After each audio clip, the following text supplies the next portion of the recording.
The court case to shut down Uber in Toronto is facing a bumpy start. The mobile app connects passengers with drivers for hire, some of whom don't have a taxi or limo license. Some cab drivers say that's not fair, and today they took to the streets to make sure they were heard. Natalie Collada joins us live. And Natalie, hundreds of drivers took part in today's very loud protest. Oh yes, there was a large number of drivers, and if you were to check the Uber app, as many people did, and actually tweeted about it during the protest, you would find that some of the drivers protesting Uber were actually Uber drivers. So lots of debate on this topic as the city does what it can to try and get Uber out of operating in Toronto.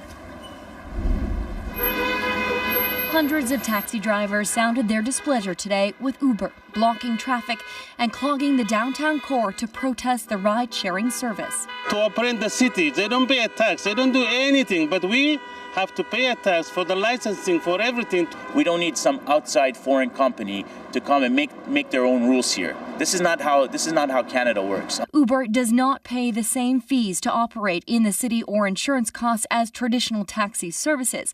The company applied for a taxi brokerage license about a month ago, but in court today, city lawyers began arguments to shut down the app in Toronto, telling the judge they are breaking the law. They are effectively taxis. When it looks like a duck, quacks like a duck, you should call it a duck.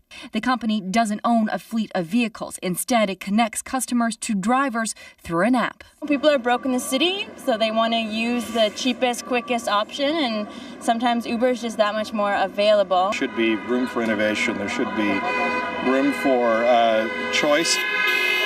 Commenting on the protest today, an Uber spokesperson told CBC, "Rather than blocking roads and preventing people from getting where they need to be, we are focused on meeting the needs of Toronto riders and drivers who are all too often left out of the debate."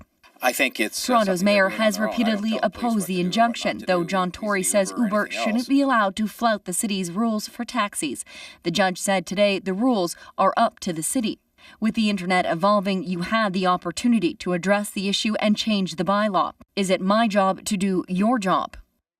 Now, Uber also said in a statement today that it is working and committed to working with the city on getting a regulatory framework for a ride-sharing program. As for how this will all end up, well, that is yet to be determined. Court continues tomorrow. Reporting live, I'm Natalie Collada. Interesting start. Thank you, Natalie.